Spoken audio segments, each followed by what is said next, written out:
Everyone has a pair of eyes. The eye is in the shape of a ball, set in the eye socket of the skull.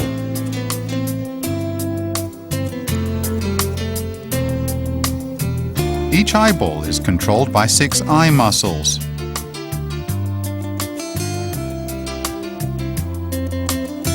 Its structure is similar to that of an ox eye. Now let's take a look at the structure of an ox eye. The eyeball is covered by a white layer called the sclera, which is commonly known as white of the eye. The white sclera is very tough. It serves to protect the eyeball. The dark part in front of the eyeball is commonly known as the eye bead. It's covered by the transparent cornea, which allows light to pass through.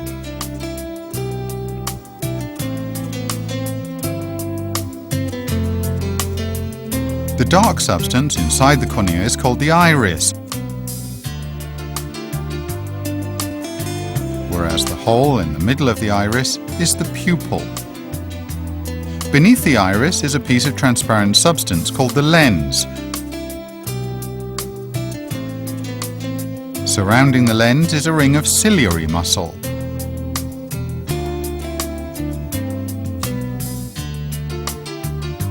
When we squeeze the lens out, we can see that it is a convex lens. It can refract light onto the membrane layer behind the eyeball. This membrane is called the retina.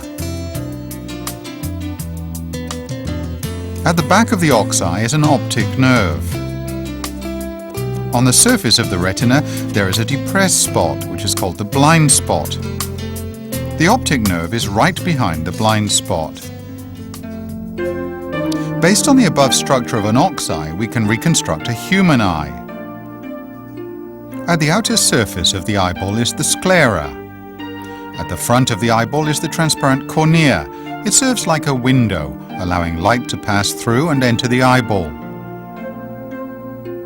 Behind the cornea is a dark substance called the iris.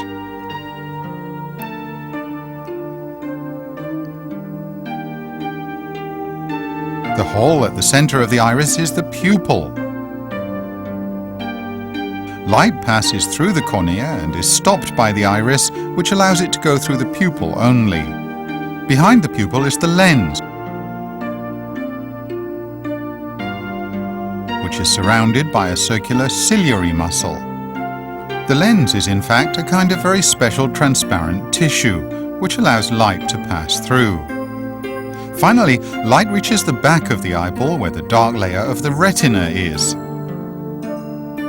On the retina there is a blind spot, behind which the optic nerve extends away from the eyeball.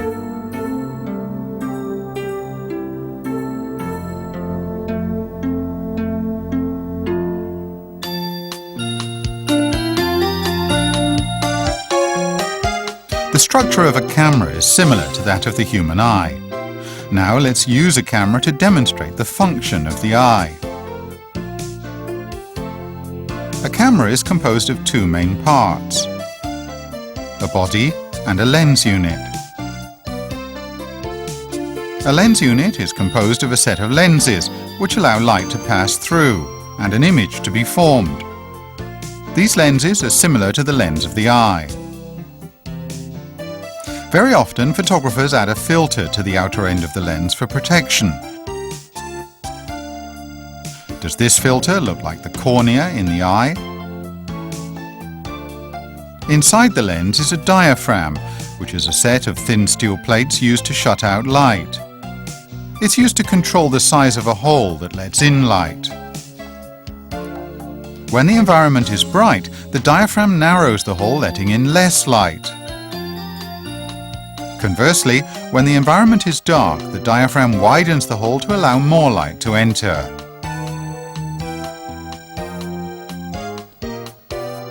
At the back of the camera body is a screen. Light passing through the lens is projected on it to form an image. When film is loaded here, an image is projected onto the film.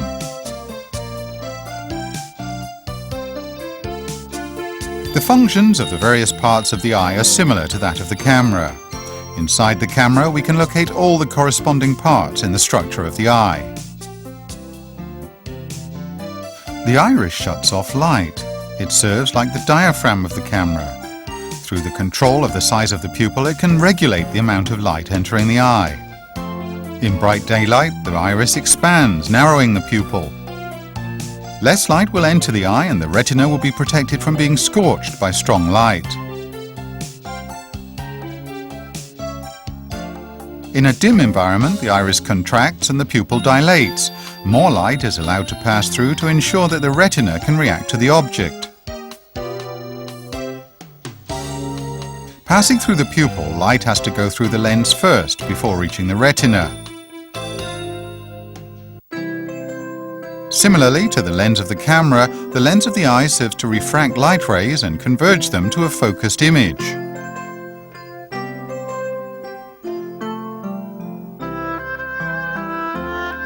The difference between the two is that the lens of the camera is made up of a set of lenses. They are hard glass plates and do not change shape. To converge objects at different distances right onto the film, the only way is to slide the lenses forwards and backwards.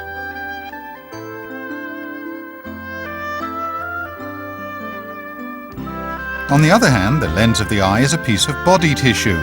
Its position is fixed, but its shape can change. The lens is elastic and it works together with the surrounding ciliary muscle. When we look at distant objects, the ciliary muscle relaxes and the liquid inside the eyeball exerts pressure on the sclera, forcing it outward. The entire surrounding of the lens is therefore forced outward. The elastic lens will then be stretched thinner and flatter so that its ability to refract light will be diminished. When we look at distant objects, light rays move in a more or less parallel manner towards the eye. A slight refraction will allow an image to be converged at focus. Therefore, a flatter and thinner lens can easily converge an image onto the retina. Light rays from near objects diverge and transmit outwards. To converge and focus them, the lens needs to refract strongly. When we look at near objects, the ciliary muscle contracts. The lens is no longer forced outward. With its elasticity, the lens gets thicker, shortened, and more curved.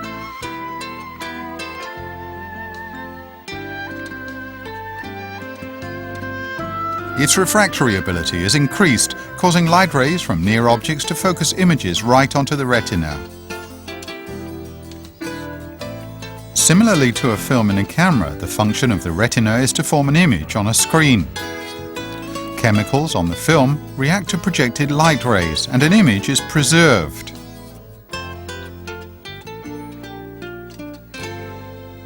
Similarly, the retina also undergoes chemical reactions and the impact from images is recorded. However, all the chemical reactions take place inside the cells.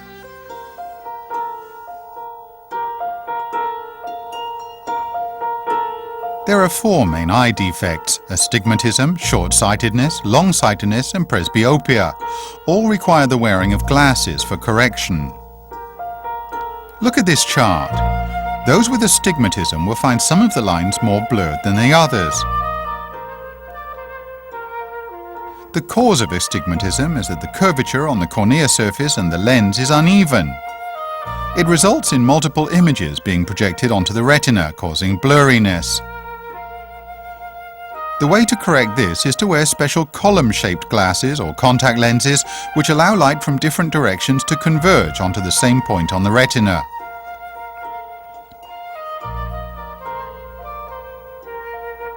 People with normal eyesight can clearly identify the letters of the alphabet 1 centimeter high when they're 5 meters away from this chart. If you can't see clearly, then you are short-sighted. The cause for short-sightedness can be inborn. Some people's eyeballs are longer than others. Therefore, the image formed by the lens converges in front of the retina.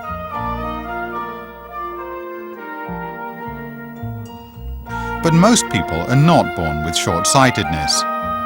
They get it as they grow older. We can use this model eye kit to demonstrate the cause of short-sightedness and its correction. The large round flask represents the eyeball and is filled with water. Pour in some fluorescent solution and we can clearly see the light refraction inside.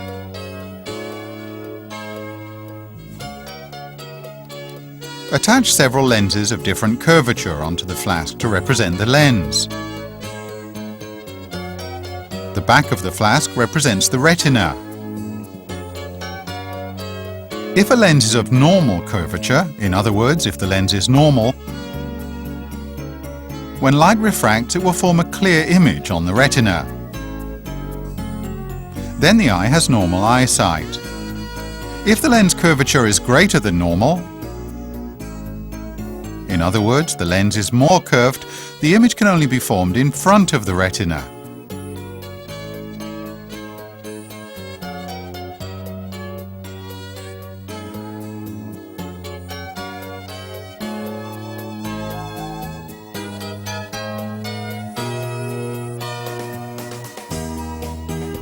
And the image formed on the retina will not be as clear. This means the eye is short-sighted. When we place a concave lens of suitable curvature in front of the eyeball, it can help to converge the focus of the image onto the retina.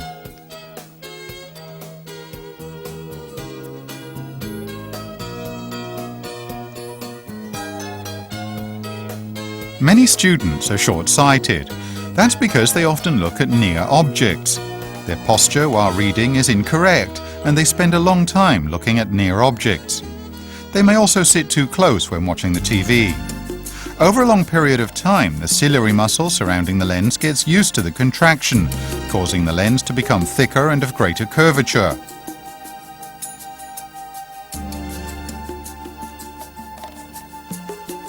When looking at distant objects, the ciliary muscle cannot relax appropriately.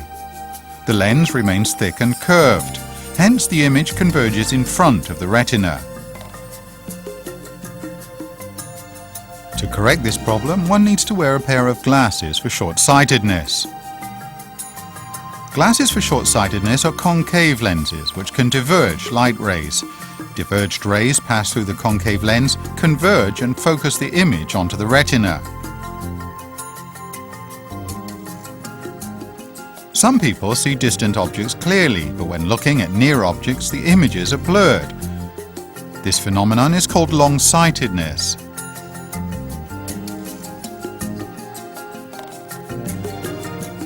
One of the reasons for long-sightedness is that the eyeball is too short, causing images of near objects to be formed behind the retina.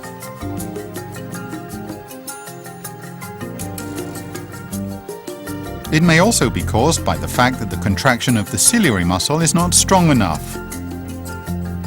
So the lens becomes too thin and less curved. Its refraction power is not enough to cause near objects to converge and focus onto the retina. In this model eye kit, as light passes through a thinner and less curved lens than the other two, a focused image can only be formed behind the retina.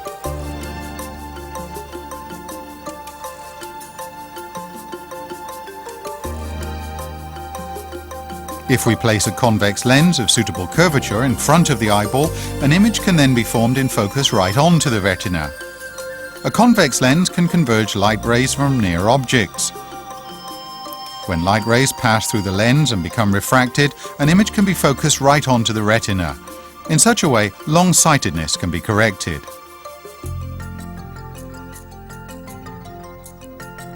The cause for presbyopia is similar to that of long-sightedness, which is that the lens cannot become thicker and more curved, causing images of near objects to be formed behind the retina.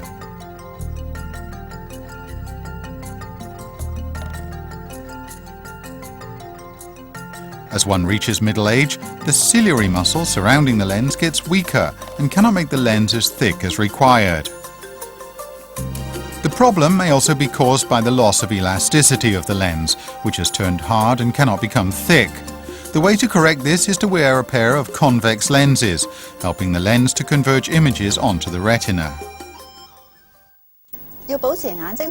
To maintain good eyesight, there are several things we need to pay attention to in our daily life. When we read or write, the light source should be neither too weak nor too strong. Too much light will tire the eyes easily. The reading distance should not be too close. The text should be around 12 inches away. If the text is too close, our eyes will tire easily. After reading for about 20 minutes, we should take a break so as to allow our eyes to rest. When we work at the computer, our eyes should not be too close to the monitor. The monitor should also be placed away from a reflective light source. It should be clear without any reflected light. When we watch TV, we should also keep a suitable distance, not too close as the light transmitted from it is very strong. While travelling by bus or boat, we should not read as the movement on board will force our eyes to adjust constantly. This will tire the eyes easily. When young people find problems with their eyesight, they should consult a qualified optician or ophthalmology doctor for inspection as soon as possible. Teenagers between the ages of 13 to 18 should have an eye inspection at least once a year. During the inspection, there are the following steps. First of all, the optician will inquire about the patient's medical history. There will be questions relating to the patient's eyesight, such as whether glasses or contact lenses are worn, or whether there are any recent eyesight problems. Then the patient will take the visual acuity assessment to test for distance and clarity. Thirdly, there is the test for refraction. Objective methods will be used to test the degree of the patient's short-sightedness or long-sightedness. Along with discussion with the patient, the optician can then reach a suitable conclusion about the patient's eye problem. Next is the binocular vision examination. The method used is to cover one of the patient's eyes at a time. This is used to test if the patient has slanting eyesight. It is followed by the stereoscopic examination to test depth perception. Finally, there is the eye health examination. The optician uses a slit lamp and an ophthalmoscope to test the condition of the cornea, lens and retina.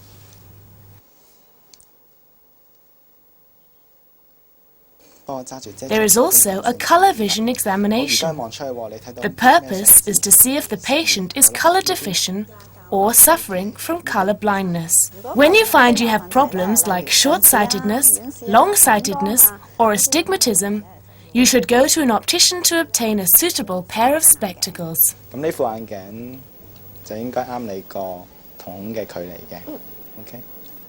Young people can easily damage their eyes playing sports. Therefore, when playing sports, they should wear protective eye masks. This pair is suitable for wearing while playing squash. When skiing, reflection of ultraviolet rays onto the snow is very strong, and the rays can damage the cornea. Therefore, we should wear sunglasses with UV lenses. Furthermore, in case of having sand in the eyes, do not rub them with your hands. Just close your eyes for a while and let the tears wash away the sand naturally.